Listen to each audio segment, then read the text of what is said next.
This is the Farm Monitor. For over 50 years, your source for agribusiness news and features from around the Southeast and across the country, focusing on one of the nation's top industries, agriculture.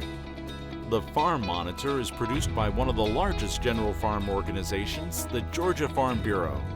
Now here are your hosts, Ray DeLesio and Kenny Bergamy.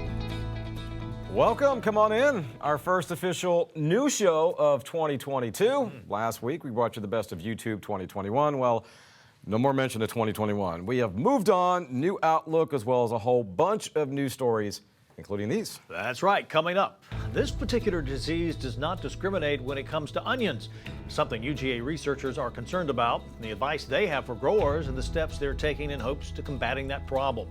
Of course, it's never easy saying goodbye, especially to good people like Will and Charlie Godowns. But just because their term as YF&R chair is over, doesn't mean they're stepping away from Farm Bureau altogether. Quite the contrary. Plus, this guy here, well, that is Cattleman Joseph Egloff of Rocking Chair Ranch. And boy, does he have an amazing story to tell. It's the story of how he turned his hobby into a full-time operation using the farm-to-table concept. All this and so much more starts right now on the Farm Monitor. Its official name is one that is difficult to pronounce and hard to remember. Let's just say it's a bacterial disease dubbed the onion devourer by UGA researchers. Damon Jones tells you what this discovery means for the industry and what growers can do to mitigate their risk with planting season right around the corner. The start of the new year also means the start of growing season for Georgia's official state vegetable. And this year, onion growers will have to be on the lookout for a new disease that causes bacterial streak and bulb rot. Fortunately, they won't have to switch up their preventative measures. But the symptom-wise, epidemiology-wise, management-wise, I won't see anything different. I don't anticipate it would be different from what growers been doing to manage Pseudomonas viridiflava. So, yeah, although it's a new species, but management-wise, I don't think it's going to change anything. That's not the case for researchers, as they must now take this new species of bacteria into account when studying and breeding new disease-resistant varieties. Work with the breeders, onion breeders, and help them with screen onion seedlings or onion lines to breed against these new bacterial pathogens also. So we should not be overlooking this pathogen. And neither should the growers, as they are encouraged to start and maintain proper management practices on their crop despite the expected increase to input costs. First is optimum nitrogen fertilization that can reduce foliar symptom severity. Second is your good UGA copper application regimes. Third is good harvest practices, like that includes field curing after digging onions, and then clipping onions when the neck is dry. While there is a new disease to be wary of, there are two other ones that should concern farmers the most. We have found at least 7 to 8 different bacterial pathogens that can impact onion, and out of those, two are the prominent one. First is Pentoa complex that causes center rot of onion, and second is sour skin or slippery skin caused by Burkholderia complex.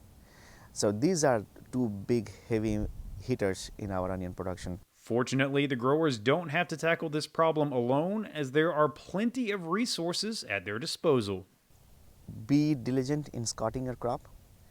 If you see any suspect seedlings or plants with bacterial symptoms or any disease symptoms, please reach out to your county extension agent or area onion agent. In onions, more or less they cause similar looking symptoms, although trained eyes can differentiate them. But that's why the importance of county extension agents and importance of the extension, UGA extension, comes in. So they have been well trained, they know what to look for, and they can help grower instantly. Reporting from Tift County, I'm Damon Jones for the Farm Monitor. Well, a little late for celebrations, I know, but hey, better late than never, right? With that said, here's to the Georgia Forestry Commission as they begin their second century of service to the state of Georgia. At a special event dedicated to the agency's centennial, state dignitaries gathered at the Georgia International Fairgrounds to celebrate the milestone. Highlights included a video message from Governor Brian Kemp, as well as some of the equipment the agency uses to fight wildland fires. Many of the guests in attendance took the time to share their enthusiasm and appreciation for all the GFC does year in and year out. It's really hard to define what the greatest value for this great organization is. So from fire suppression, fire safety for its citizens is great, but advocating for we're the number one timber industry in the United States. For the Georgia Forestry Commission to be successful in our next 100 years, I think we've got to be rooted in our past, learn from those experiences that our agency has had. I also think moving forward, we've got to be committed to good science, sound forest management, and we've got to be committed to serving Georgia's forestry community, and that will keep Georgia green. Unprecedented service for unprecedented times. That was certainly the case for young farmer and rancher chairs Will and Charles E. Godowns, who, thanks to COVID-19, put the bow on 2021 by completing their 2-year term. Our John Holcomb spent time with them on their farm as they discussed their experiences and what the future holds for them. As the old saying goes, you get out of something what you put into it. That's certainly the case for Will and Charles E. Godowns, a young farmer and rancher couple that live and breathe agriculture, and up until convention held this past December, held the title of Georgia Farm Bureau's Young Farmer and Rancher State Committee Chairs, a title they no doubt were excited to hold and wanted to leave their mark on. There's several things that made me want to get involved and that keep me involved, but the driving force is that somebody else did it for me before I was here, and paved the way, gave us the opportunity to do this, and so it's part of what I want to do as far as giving back not only to the industry but the people that are in the industry, advocating not only for agriculture but for the young people in agriculture and the first generation farmers to the fourth and fifth generation farmers. Young people meet all those criteria in Georgia agriculture, and just making sure that we're seen, we're heard, and that our voice is taken seriously when matters come up that affect us is kind of what drives me to stay involved and get involved. It's one of the few programs that truly fosters young people to be involved in the agriculture industry and sets them up for success. The reason that I think Young Farmers and Ranchers is so important is because we are really working with the people who will become the next generation of farmers and ranchers and agriculturalists and folks that will continue to impact the industry, be it by their production or by their influence on the industry as a whole. So the Young Farmers and Ranchers Committee and our program is super influential on the industry and something that we're really proud of. Due to COVID, the board decided to extend the Young Farmer and Rancher Committee members another year, which gave them the chance to really take advantage of what the program has to offer. I think I've grown in leadership development and the ability to sit around a table with committee members and realize that we are all coming from different perspectives and different backgrounds, but at the end of the day we're all working toward one common goal, and that is to push the YF&R program forward and to make a splash in the agriculture industry.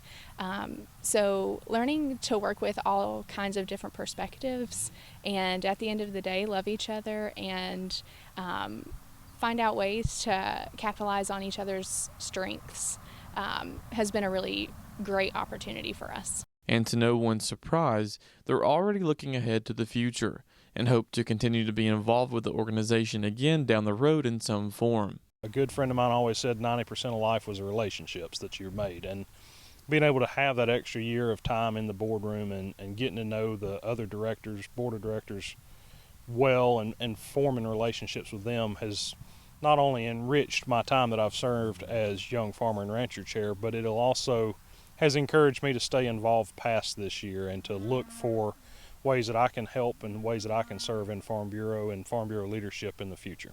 Reporting in Woodbury for the Farm Monitor, I'm John Holcomb.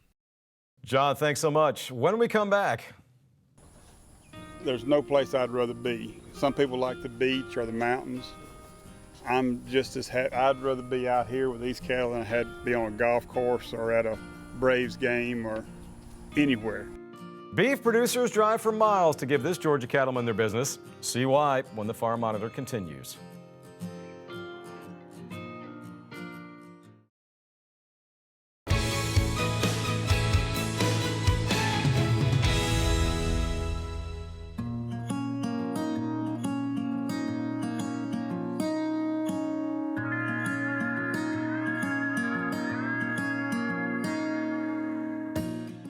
There's no place I'd rather be. Some people like the beach or the mountains.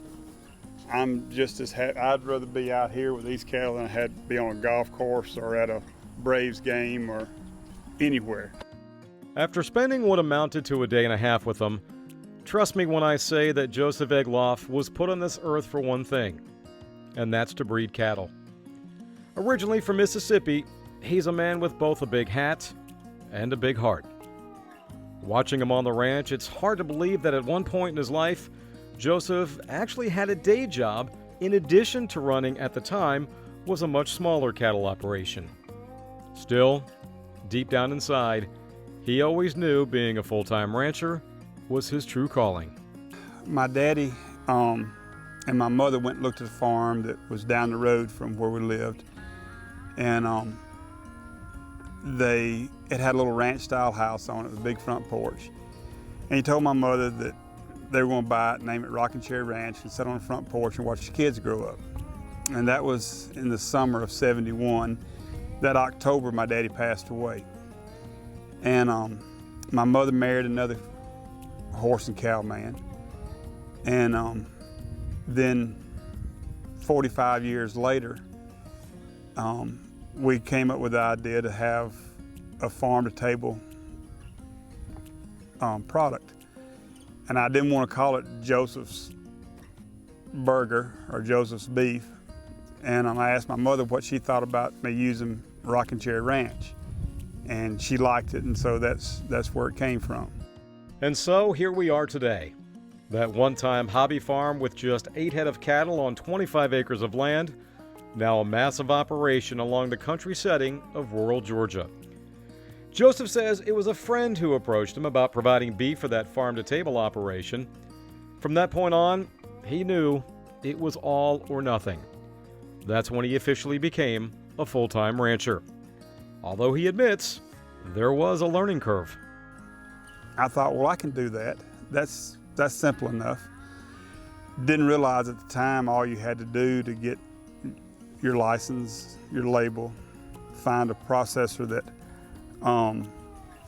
could process to be sold to the public. And we did that. And my original goal was 12 head a year. I thought that's what I could do. And by about year 3 or 4, I was up to nearly 50 head and was renting land everywhere that I could find it, and rented this farm here, and was later able to buy it because going farm to table. I could have never done it without doing it any other way. I could conventionally selling my cattle at the stockyard, I couldn't have done it.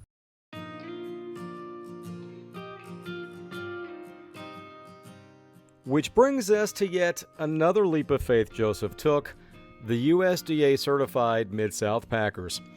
Located within the Rocking Chair Ranch property, Joseph says his reason for building Mid-South was simple math, really, adding, it certainly wasn't rocket science. No, for Joseph, it was more like rocking chair science. Everybody has to make a living, and when you take your cattle to the stockyard and unload them, there's a half a dozen people that's got to make money off that before it gets to the consumer. Well, if you do all the legwork from your farm to the consumer, you get those rewards also. And that's been what I've tried to preach to. And we've probably got about 70 farmers that come into Mid-South now that are doing that very same thing, and it's, to be honest with you, it's a really good feeling. We get credit for being an animal welfare approved facility, but we would do the same thing whether we were or not, because it's the right thing to do for bunches of different reasons. If the cattle are not stressed, they don't get the adrenaline, you don't have dark cutters, and there's no need of making it a bad place. And we have a vet that comes every week. We have a USDA inspector that's here every day to make sure that we handle cattle properly. Some of these unregulated facilities are just worried about numbers. And yes, we're worried about numbers. We've got payroll to make and got to keep the power bill paid and stuff like that. But a lot of what we do because of the animal. Keep the animals put here on earth to provide food, but that doesn't mean it has to be a miserable life.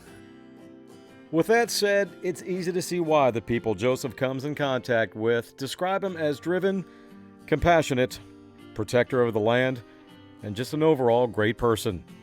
An example would be his business model. Despite raising grass-fed beef, Joseph says he's an advocate for all practices. Everybody can't eat grass-fed beef. If we tried to feed America on grass-fed beef alone, there's no way that we could feed everybody that needs to be fed. We have to have some of these larger commercial facilities.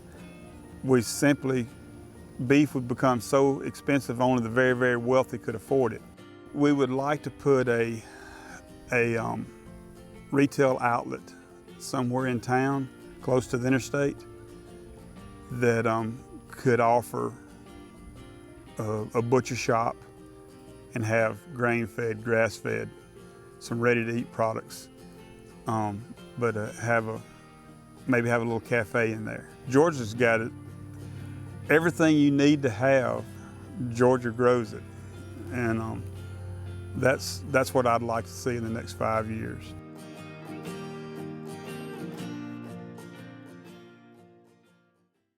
He is a true cattleman, that's for sure. Well, it might be a new year, but some things haven't changed. Don't forget, if you missed any part of this story or others on today's program, you can still see them in their entirety at our YouTube channel, The Farm Monitor.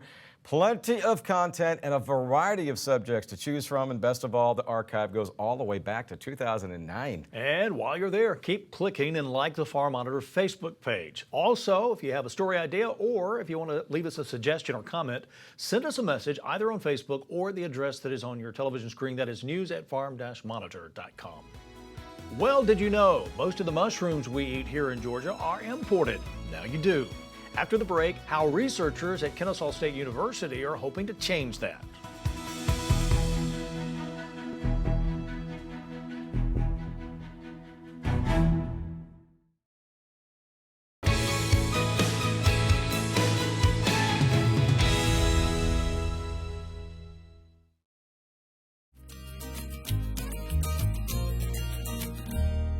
The dairy industry has been on a roller coaster for the past decade, but the past year and a half have been especially dramatic.